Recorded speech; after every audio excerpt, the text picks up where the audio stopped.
નમસ્કાર મિત્રો, my self ઉત્સવ પરમાર. તો મિત્રો, આપણે જાણીએ છીએ તેમ 1 ફેબ્રુઆરીએ બજેટ સરકારશ્રી દ્વારા પેશ કરવામાં આવ્યું. આ બજેટની સાથે સાથે 16th ફાઇનાન્સ કમિશન જે છે એનો રિપોર્ટ પણ પબ્લિશ કરવામાં આવ્યો. મેજોરિટી ઓફ જેટલા બી કરંટ ન્યૂઝ હતા તેમાં બજેટનું જ હાઇલાઇટ કરવામાં આવ્યું હતું. અને 16th ફાઇનાન્સ કમિશન જે રહ્યું એનો રિપોર્ટ અંડરલાઇન કરવામાં આવેલો નહોતો. એટલે હવે પછીની જેટલી બી જીપીએસસીની પરીક્ષા આવે છે તે માટે મિત્રો આ 16th ફાઇનાન્સ કમિશનનો રિપોર્ટ જે રહ્યો એ ઘણો ઇમ્પોર્ટન્ટ છે, બરાબર.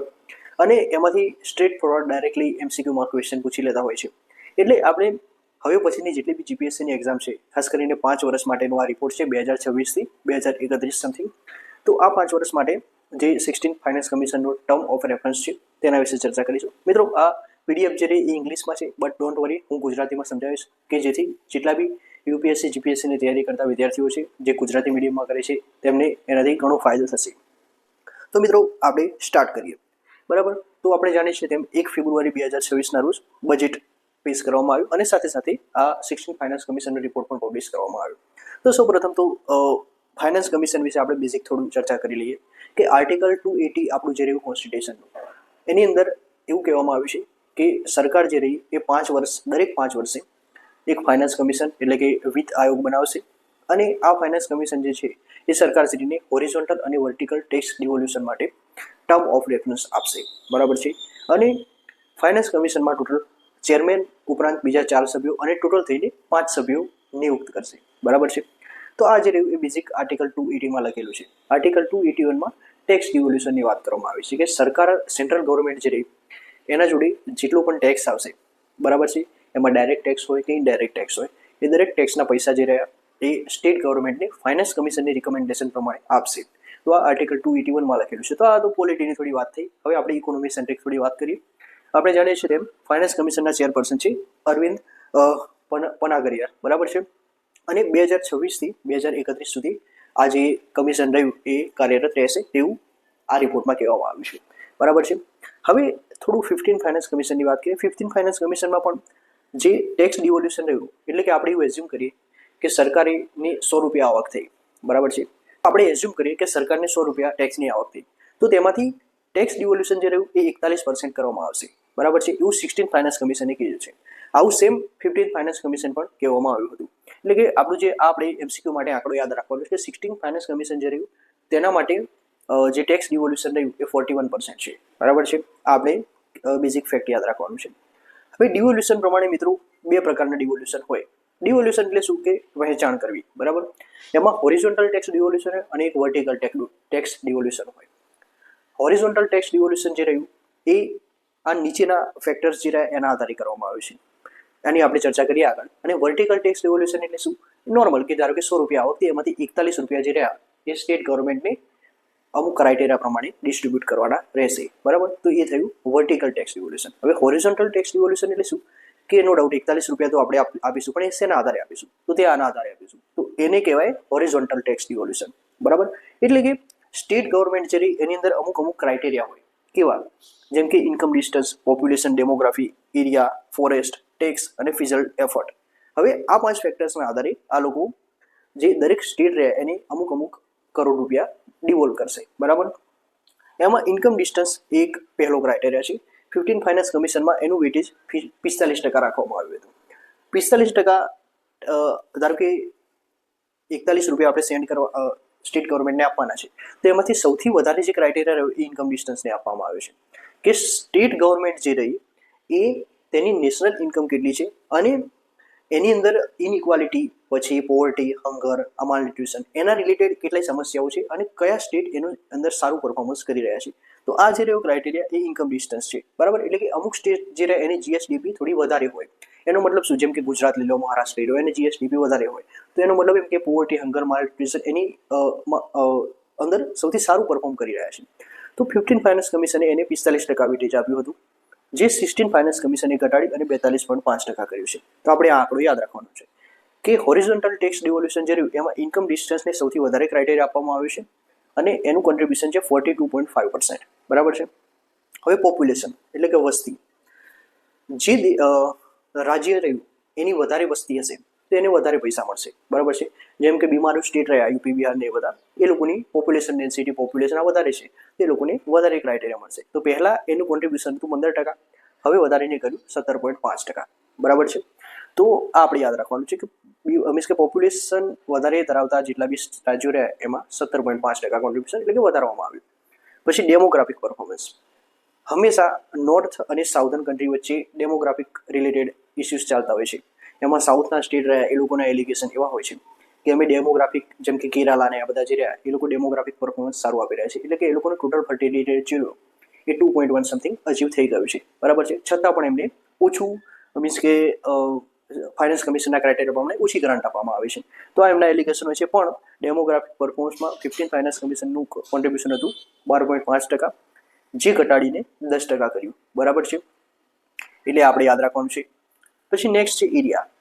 એરિયાનો મતલબ શું કે જે બી રાજ્ય રહ્યું એની વધારે એરિયા હશે તો એને વધારે ગ્રાન્ટ મળશે, જેનો ઓછો એરિયા હશે એને ઓછા ગ્રાન્ટ મળશે. જેમ કે રાજસ્થાન, મહારાષ્ટ્ર આનો એરિયા વધારે છે તો એને વધારે ગ્રાન્ટ મળશે, ગોવાની ઓછી ગ્રાન્ટ મળશે, આ ટાઈપનું. તો એરિયાનું જે હતું કોન્ટ્રીબ્યુશન પહેલાં 15 ફાઇનાન્સ કમિશનમાં 15% હતું, જે ઘટાડીને 10% કરવામાં આવ્યું છે, બરાબર છે. પછી ફોરેસ્ટ, એટલે કે રાજ્યની અંદર ફોરેસ્ટ કેટલા છે આપણે જાણીએ છીએ તેમ ફોરેસ્ટ સૌથી વધારે મધ્યપ્રદેશમાં છે, અને એરિયા વાઇઝ જે રહ્યા એ નોર્થ ઇસ્ટના અમુક મિઝોરમ ને અરુણાચલ પ્રદેશને બધા છે, અંદમાન નિકોબાર.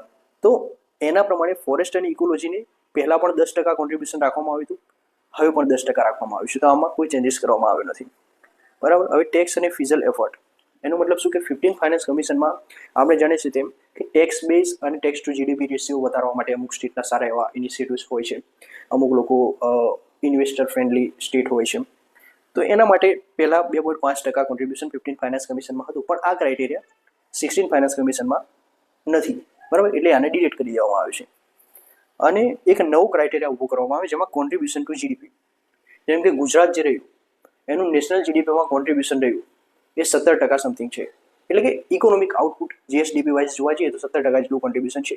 તેનો મતલબ શું કે ગુજરાત, મહારાષ્ટ્ર આ બધા જે સ્ટેટ રહે એનો ફાયદો જીએસડીપી કોન્ટ્રીબ્યુશન વધારે છે નેશનલ જીડીપીમાં.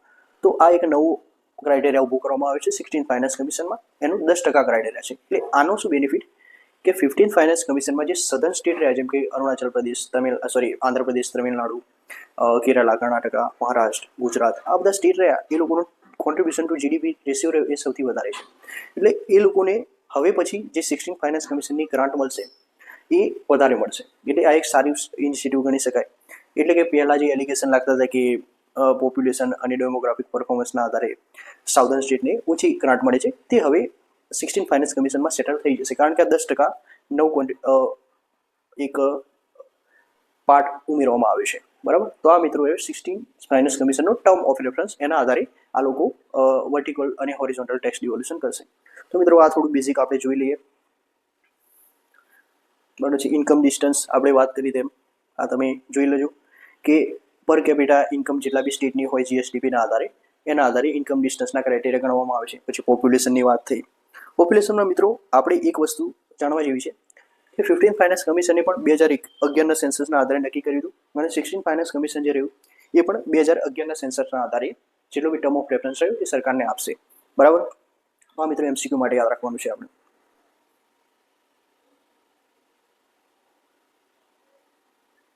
ડેમોગ્રાફિક પરફોર્મન્સની વાત કરી તો ડેમોગ્રાફિક પરફોર્મન્સ જે રહ્યો મિત્રો એ 1971 થી 2011ના આધારે ગણવામાં આવશે કે જેટલા બી નોર્થ, સાઉથ, ઈસ્ટ, વેસ્ટ રાજ્યો રહ્યા એમાં વસ્તીના આધારે કયું નિયંત્રણ કરવામાં આવ્યું છે, એમાં ટોટલ ફર્ટિલિટી રેટ કેટલો વધારવામાં આવ્યો છે, કેટલો ઘટાડવામાં આવ્યો છે, અને પોપ્યુલેશન કંટ્રોલ કઈ રીતે કર્યું છે, એના આધારે મિત્રો આ લોકો 1971 થી 2011નો ડેટા ચેક કરશે અને એના આધારે એડજસ્ટ કરીને ગ્રાન્ટ આપશે. પછી ફોરેસ્ટની વાત કરી તો ફોરેસ્ટમાં તો નોર્મલ 10% જે વેટેજ હતું એ રાખ્યું છે. કોન્ટ્રીબ્યુશન ટુ જીડીપી આ એક નવો કોન્સેપ્ટ ઉમેરવામાં આવ્યો જેમાં જીએસડીપી વાઇઝ એ તમે જોઈ શકો છો તેમ 2018-19 થી 2023-24 એનો ડેટા એનાલાઇઝ કરશે ફાઇનાન્સ કમિશન, અને દરેક સ્ટેટ વાઇઝ એને રેન્ક આપીને ગ્રાન્ટ રિલીઝ કરશે, બરાબર છે. હવે ગ્રાન્ટ ઇન એડમાં મિત્રો એક આ લોકોએ 3 પ્રકારની ગ્રાન્ટ આપી છે, જેમાં લોકલ બોડીઝની ગ્રાન્ટ, જેમાં અર્બન અને રૂરલ લોકલ બોડીઝ, પછી ડિઝાસ્ટર મેનેજમેન્ટની ગ્રાન્ટ, પછી sector specific grant. Sector specific grant એટલે શું, જેમ કે જલ જીવન મિશન, સ્વચ્છ ભારત મિશન, એને રિલેટેડ ગ્રાન્ટ, બરાબર છે. પછી સ્ટેટ સ્પેસિફિક ગ્રાન્ટ એટલે અમુક વાર ઘણા સ્ટેટ જે રહ્યા એમાં ક્લાઇમેટ ચેન્જની ઘણી સમસ્યાઓ છે, પોવર્ટી, હંગર, માલ ન્યુટ્રિશન એની ઘણી સમસ્યાઓ છે. તો એને સેટલ ડાઉન કરવા માટે state specific grant 16 finance commission આપશે. આ મિત્રો આ આંકડા આપેલા છે, પણ આપણા માટે એટલા આંકડા કામના નથી. આપણે નોર્મલ યાદ રાખવાનું છે કે કઈ કઈ ગ્રાન્ટ આપવામાં આવે છે. બરાબર છે. તો આ મિત્રો આપણી વાત થઈ.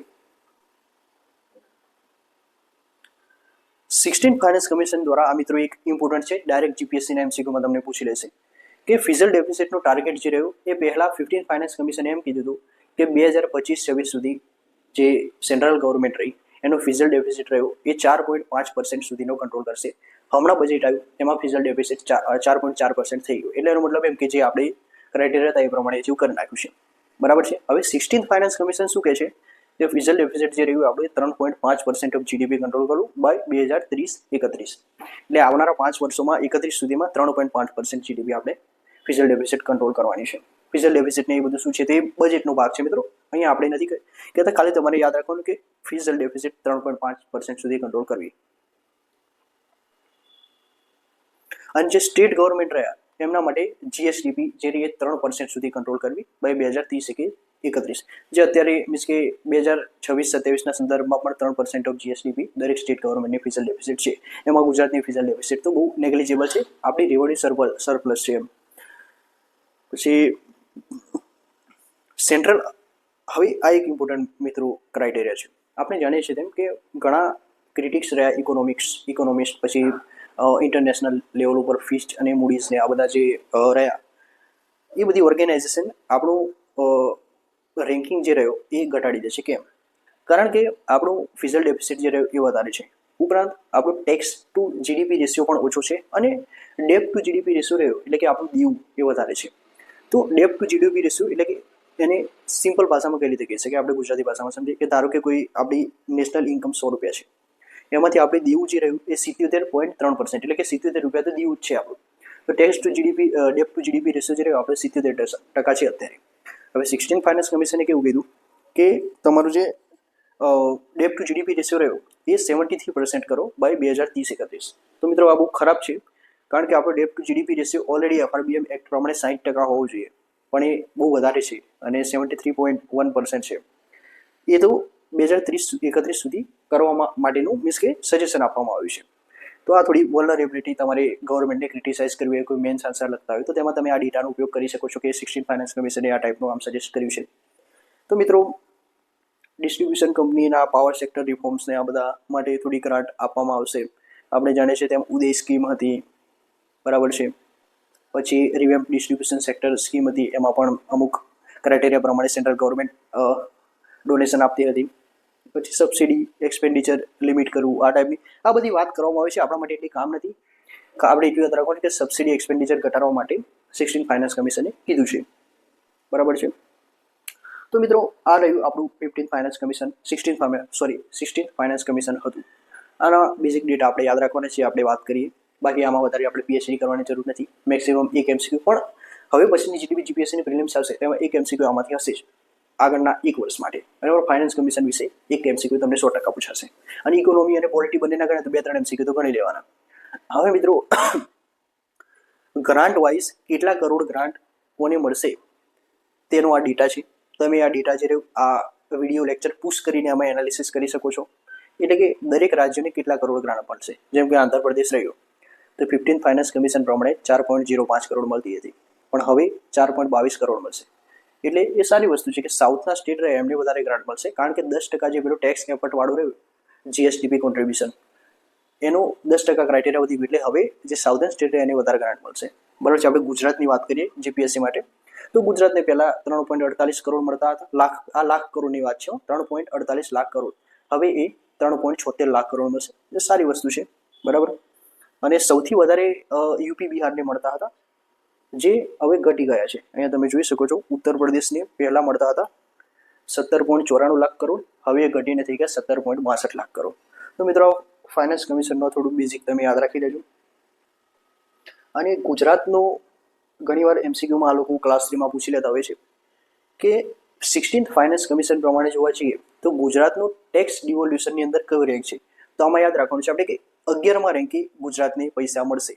કેટલા આ દરેક ગ્રાન્ટ પ્રમાણે જોઈ લો તમે કે બેઝિક ગ્રાન્ટમાં 15,000 કરોડ, પછી RLB પરફોર્મન્સમાં રૂરલ લોકલ બોડીઝમાં 1880 સ્ટેટના પરફોર્મન્સ વાઇઝ, પછી આ બેઝિકમાં. તો મિત્રો આ બધા ડેટા જે રહ્યા એ તમારે યાદ રાખી લેવાના છે કે નેક્સ્ટ 5 વર્ષ માટે આ ટાઈપના મળશે. કે આમાં એટલી કંઈ તમારે PhD કરવાની જરૂર નથી, નોર્મલ યાદ રાખવાનું છે કે વર્ટિકલ ટેક્સ રિવોલ્યુશનમાં ગુજરાતનો રેન્ક જે 11th છે અને 3.7 લાખથી વધારે આપણને ગ્રાન્ટ મળશે ટોટલ. તો આ મિત્રો 16 ફાઇનાન્સ કમિશન વિશે હતું. હવે મિત્રો તમારે કોઈ ડાઉટ્સ હોય GPSC કે UPSC રિલેટેડ તો તમે જીમેલ થ્રુ પૂછી શકો છો. મારો જીમેલ જરૂર તમને અંદર કોમેન્ટ સેક્શનમાં મળી જશે, બરાબર છે, અને હું ચોક્કસથી તમારા આન્સરનો રિપ્લાય આપીશ ક્વેશ્ચનનો. તો આ મિત્રો 15th ફાઇનાન્સ કમિશન પતી ગયું. હવે 16 ફાઇનાન્સ કમિશન ચાલુ થયું અને આગળની જેટલી બી GPSCની પરીક્ષા છે તેમાં આપણે આના ડેટા યાદ રાખીને જવાના છે. તેમાંથી મિનિમમ 2 થી 3 ક્વેશ્ચન હશે જ, બરાબર. તો આવા જ વિડીયો સાથે, લેક્ચર સાથે નેક્સ્ટ સિરીઝમાં મળીશું. ત્યાં સુધી મિત્રો જય હિન્દ, જય ભારત.